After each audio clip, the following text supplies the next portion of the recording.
Ontem pelo Brasileirão tivemos em São Januário Vasco 5, Curitiba 1. Uma noite perfeita. Foi impressionante. Eu sou o Felipe Arruda, esse é o canal Brazucas da Bola. Já dá aquela moral. Curta, compartilha, se inscreva no canal. Sem enrolação, bora pro campo. Rapaziada, ontem foi impressionante o que o Vasco fez em São Januário.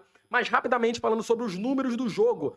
Vasco deu 19 finalizações contra 8 finalizações do Curitiba. Vasco finalizou 12 vezes no gol. Curitiba finalizou 3 vezes no gol do Vasco. Vasco criou 8 grandes chances de gol. Vasco teve 5 grandes chances de gol perdidas. Curitiba não criou grande chance de gol ontem.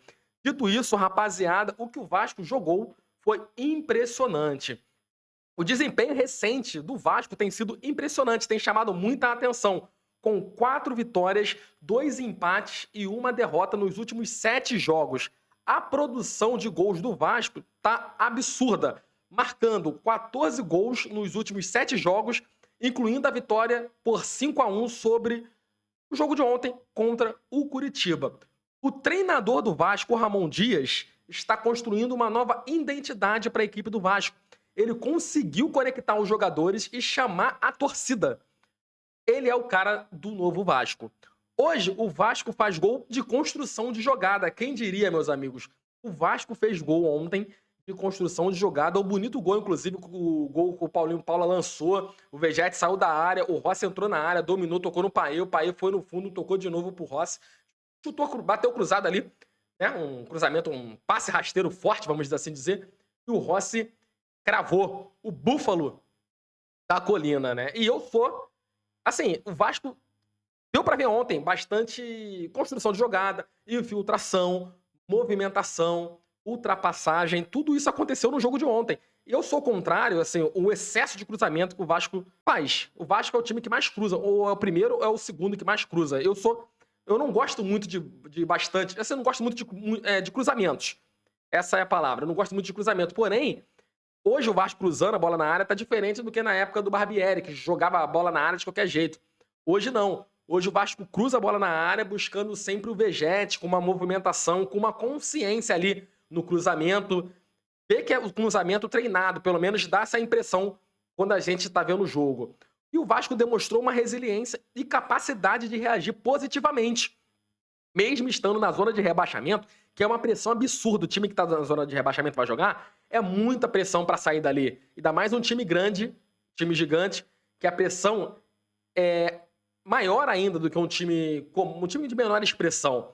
Mas o Vasco vem tendo essa resiliência, essa capacidade de contornar. Ele joga na zona de rebaixamento hoje com o Ramon Dias, não parece que tá com essa pressão. Os jogadores entram para jogar com a faca nos dentes, né? E os reforços estão fazendo a diferença no time do Vasco. Os jogadores que chegaram incorporaram o elenco do Vasco. Com todo respeito, hoje tá grande a diferença, né? Hoje a gente vê a diferença do Figueiredo quando jogava no ataque, de centroavante, jogou algumas vezes, e o Vegete jogando, por exemplo. Todo respeito ao Figueiredo, que é uma promessa aí da base ainda, mas é muita diferença ver o Vegete e ver o Figueiredo jogando. O próprio Peck, que jogou várias partidas, é melhor ele vindo do banco. Não dá pro Peck ser titular incontestável do Vasco da Gama hoje. O Orelhano também, que vem entrando. Assim, é pra compor elenco. Pra compor elenco, o ataque. Vegete, Payet e Rossi, que jogou ontem. É muita diferença de Figueiredo, Orelhano, Peck, Alex Teixeira mesmo, que tá no banco hoje, nem entrou ontem. Com todo respeito a esses jogadores, mas deu uma encorpada violenta no elenco, o time do Vasco. E o que o Paulinho joga, hein? O que o Paulinho joga é um absurdo. Sem exagero aqui. Tem um amigo meu que defende ele na seleção. Alô, Tiano, defende ele na seleção. Assim, tem que ir com calma, mas ele joga muito, o Paulinho. Assim, ele é muito bom mesmo. Ele constrói praticamente todas as jogadas do Vasco. Praxedes ali deu uma encorpada no meio de campo, deu. Mas o motorzinho ali do meio de campo é o Paulinho.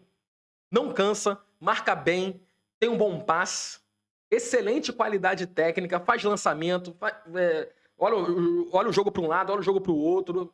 Assim, pô, é excelente, muito bom. Tudo que um bom volante precisa. É isso. Ter resistência, ter um bom desarme, levar a bola da zaga para o ataque. finalizar, ter visão de jogo. Ele tem todas as características de um excelente volante, de um bom volante. Muito boa essa contratação do Paulinho. Tem o próprio Vegetti ainda também, né? O Vegetti, assim, o impacto do Vegetti é um impacto muito positivo, porque ele tá acrescentando pro Vasco. Por exemplo, olha só, ele tem 6 gols em 7 partidas pelo Vasco. O Vegetti já ganhou o jogo pro Vasco. Se o Vasco tivesse o Vegetti antes, o Vasco teria conseguido pontos que ele perdeu por estar jogando com o Figueiredo ou outros ali no ataque. O próprio Pedro Raul, que não veio bem, não foi boa, não encaixou no time do Vasco. Se o Vegetti está nessa época, o Vasco tinha conseguido alguns pontos aí que ficou pelo caminho. E a atmosfera de ontem, que é a última situação aqui para mencionar, foi absurda. Quem viu o jogo ontem, a atmosfera com a volta de São Januário foi uma parada muito, muito diferente, cara. Foi muito diferente, assim, o show que a torcida deu. E com certeza, eu falei isso aqui no outro vídeo, a torcida é um aliado, a atmosfera faz diferença. A torcida dá um plus sim nos jogadores. É só você ver aí, os times, estatisticamente, os times que jogam em casa, eles ganham muito mais do que os times que jogam fora, ganham mais partidas. O fator casa, ele é sim bem relevante. E fez a diferença ontem. O Vasco, ele teve 8 grandes chances de fazer gol. Ele perdeu 5 grandes chances. E o jogo foi 5-1. Imagina se entra mais 3 chances ali que perdeu. Foram chances claríssimas que o Vasco perdeu ontem ainda. E foi 5-1 o placar. A festa que a torcida fez ontem foi muito linda. Foi muito linda. O Vasco não vai cair. E digo mais, o Vasco luta pela Sul-Americana. Lógico, tem que ir com calma. O Vasco é muito melhor hoje que a maioria dos times do Campeonato Brasileiro. Assim, hoje o adversário que vai enfrentar o Vasco, a maioria, assim, tem que respeitar. Alguns têm medo e alguns respeitam. E é assim que tem que ser. O Vasco é um time grande. Na verdade, um time gigante aí do futebol brasileiro. Tem que ser assim. O Vasco tem que ser respeitado, ou a pessoa que vai enfrentar o Vasco tem que ter medo. Ou medo ou respeito. E o Vasco não pode aceitar menos do que isso. Rapaziada, curta, compartilha, se inscreva no canal. Partiu e valeu!